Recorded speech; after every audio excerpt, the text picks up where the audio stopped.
Bismillahirrahmanirrahim. Assalamualaikum warahmatullahi wabarakatuh. Tema kali ini adalah tentang lafadz dari segi dilalah ya. Maka akan saya jelaskan secara singkat tentang materi pada hari ini. Oke, dilalah tersendiri adalah memahami sesuatu, artinya di mana kita ini memahami sesuatu atas sebuah dalil gitu. Contohnya kalau di sini saya kasih adalah adanya asap atau yang itu disebut dengan madlul, sesuatu yang ditunjuk itu menunjukkan adanya api, di mana api ini posisinya adalah dalil.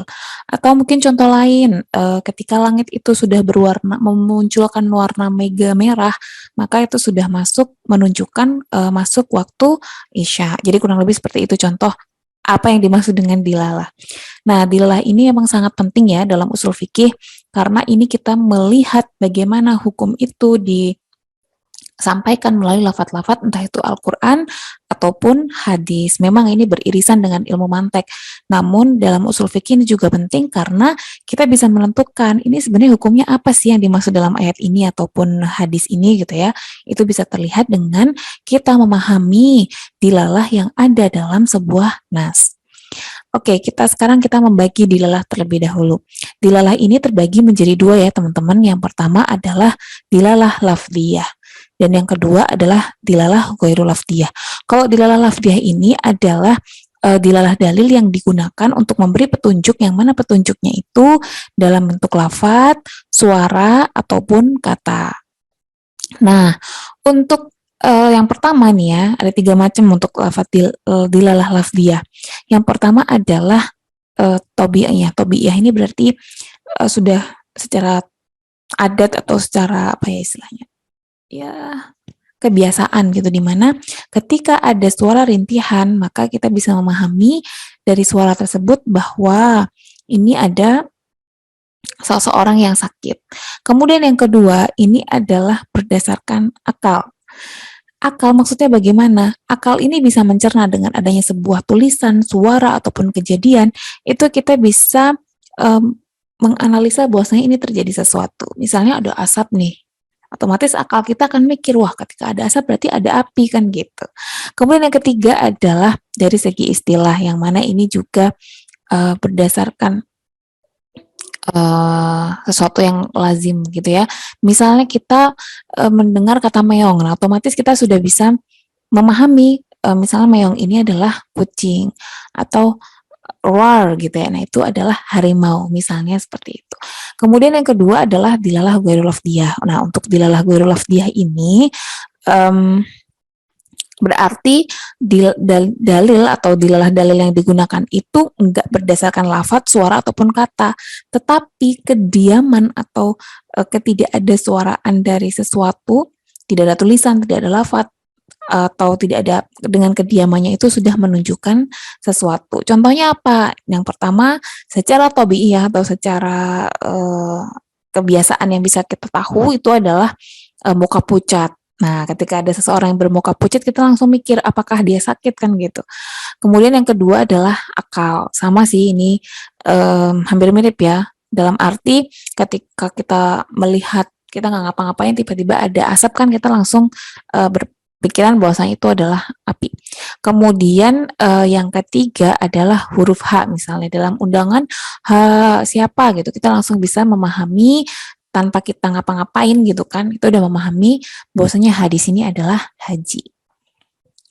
Nah, untuk dilalah ini teman-teman, ulama usuliyah ya, di mana di sini ulama Hanafiyah dan juga ulama Syafi'iyah, teman-teman mungkin tahu ya, pengembang dari ilmu usul fikih ini adalah dari ulama Hanafiyah dan juga ulama Syafi'iyah. Ini punya dua versi, punya versi masing-masing dilalahnya. Nah, versi ulama Hanafiyah ini dilalah terbagi menjadi dua, sama seperti yang tadi dalam ilmu mantek, ada dilalah lafdiyah dan juga ada dilalah ghairu lafdiyah. Dilalah ghairu lafdiyah ini terbagi menjadi 4 macam lagi teman-teman. Apa aja gitu ya? Itu adalah ada 4, dilalah ibaroh, dilalah isyarah, dilalah dan juga dilalah iqtido. Apa sebenarnya masing-masing dari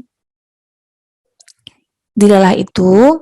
Oke, dilalah yang pertama adalah dilalah ibaroh. Dilalah ibaroh ini adalah di mana langsung dapat dipahami dari lafadz yang disebutkan. Misalnya dalam surat fankihu ma tabalakum minan nisa masna wa thulatha wa ruba fa in khiftum alla ta'dilu fawahidah.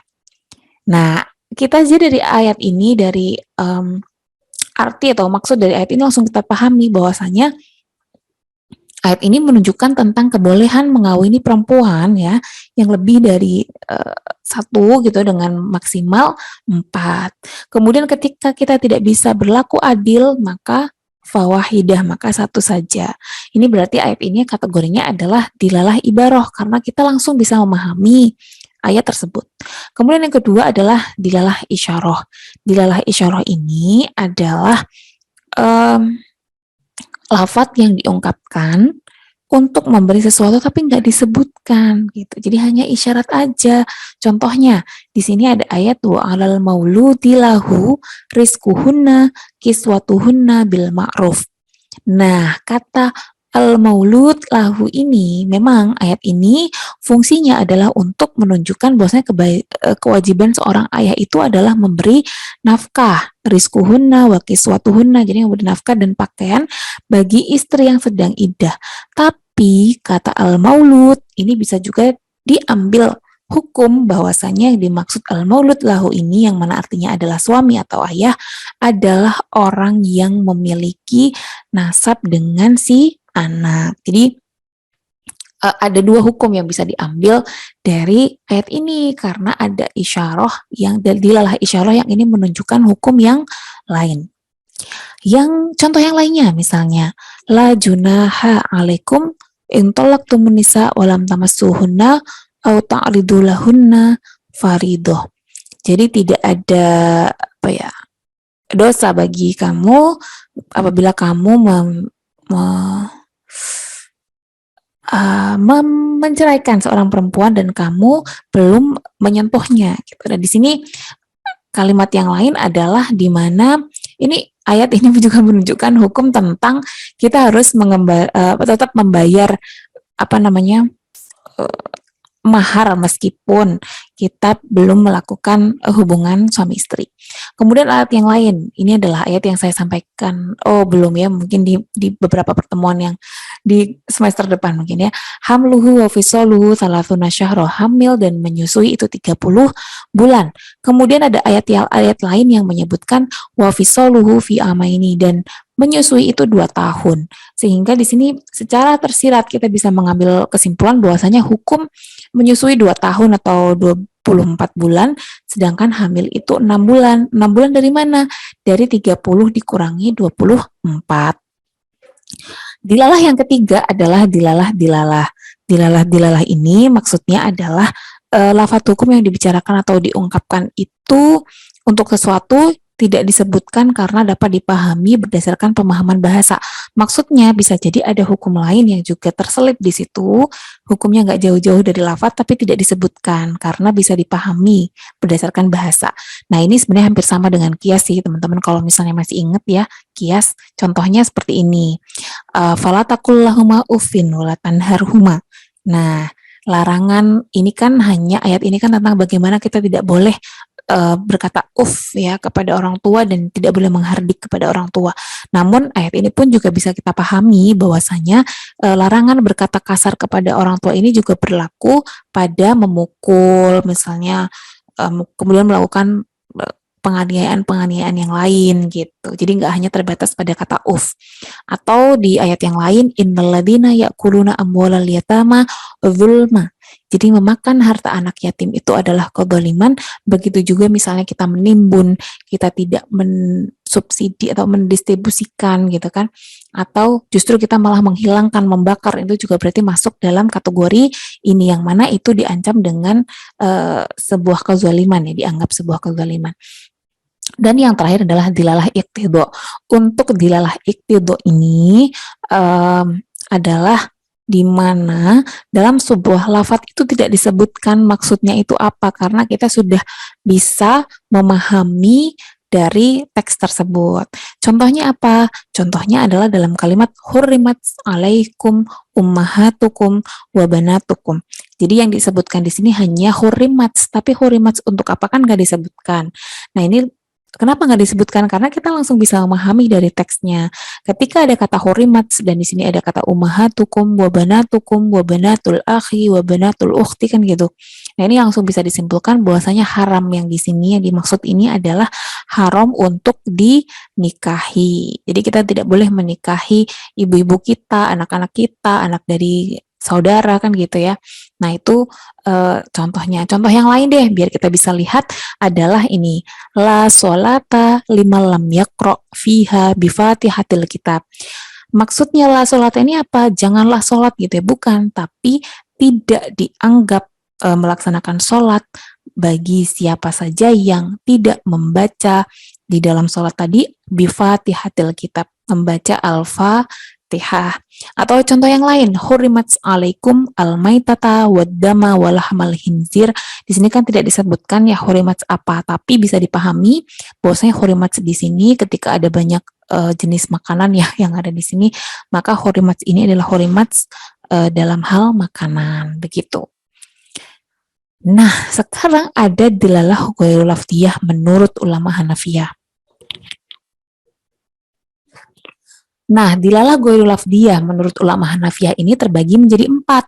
Yang pertama adalah apabila dalam lafadz itu disebutkan hukum yang tersurat, maka di balik itu dapat diketahui hukum yang lain.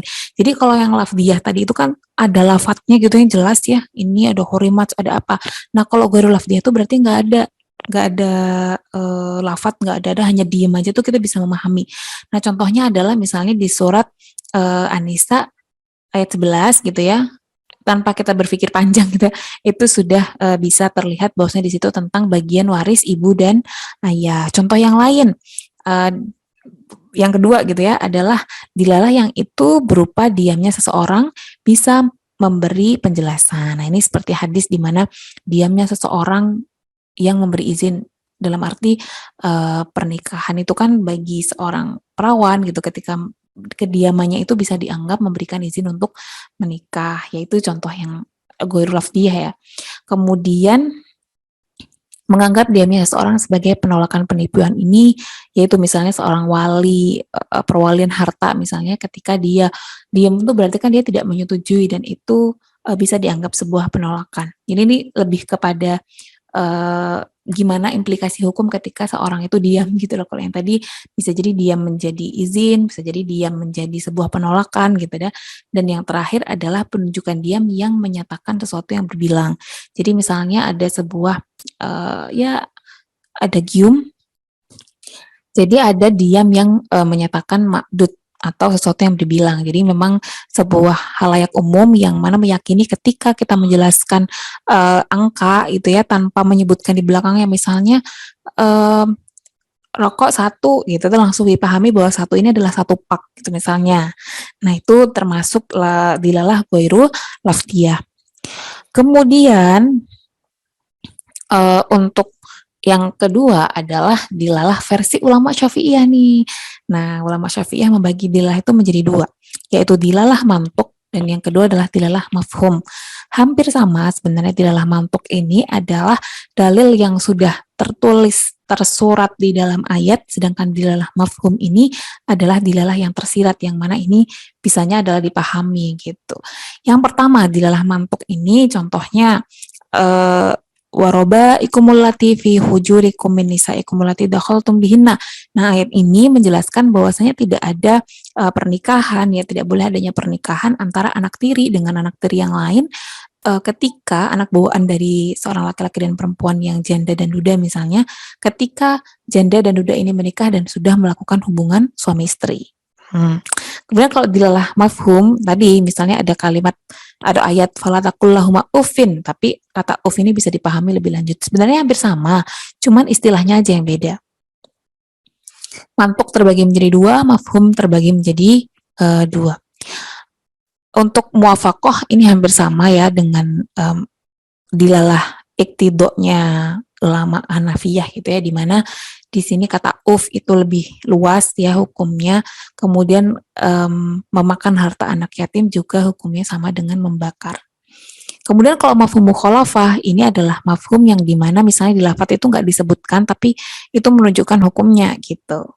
Yang dimana itu adalah mafhum mukhalafah itu kebalikan. Jadi kalau misalnya dalam filsafat itu kan ada, kalau kita bilang A itu bisa jadi ada makna di balik yang disebutkan di situ. Nah ini contohnya adalah seperti itu, misalnya ada barang siapa di antara kamu mengawini wanita merdeka lagi beriman, ya boleh mengawini wanita yang beriman dari budak-budak yang kamu miliki. Berarti kalau tidak beriman ya nggak boleh gitu ya, meskipun budak yang kamu miliki itu kalau misalnya dia non muslim tetap tidak boleh dinikahi. Ya, sebenarnya hanya kayak gitu. Intinya mafhum mukhalafah itu adalah misalnya ini, dan jika mereka sedang hamil, maka berikanlah kepada mereka nafkahnya hingga mereka bersalin. Berarti kalau misalnya nggak hamil, ya nggak wajib diberi nafkah. Ya kurang lebih seperti silogisme di filsafat ilmu lah ya, bisa dipahami demikian. Nah, nih misalnya kemudian si suami mentalaknya, maka perempuan itu tidak lagi halal baginya hingga kawin dengan suami lain. Nah ini kalau misalnya dia nggak kawin sama suami lain ya berarti belum bisa dinikahi, tapi kalau sudah menikah dengan suami lain dan habis masa idahnya maka bisa dinikahi. Ya kurang lebih seperti itu teman-teman mengenai dilalah ini, baik itu dilalah dari versi ulama Syafi'i maupun ulama Hanafi. Semoga bisa memahami, memang cukup rumit tapi ya enggak juga sih kalau misalnya teman-teman bisa berpikir, karena usul fikih itu agak beririsan dengan ilmu filsafat ya, di mana di sini banyak menggunakan logika-logika, sehingga ya itu, kalau teman-teman menyukai filsafat biasanya menyukai usul fikih. Baik, kurang lebih demikian teman-teman, semoga bisa dipahami. Nanti file akan saya save di LMS dan juga di grup. Bila taufiq wal hidayah, wassalamualaikum warahmatullahi wabarakatuh.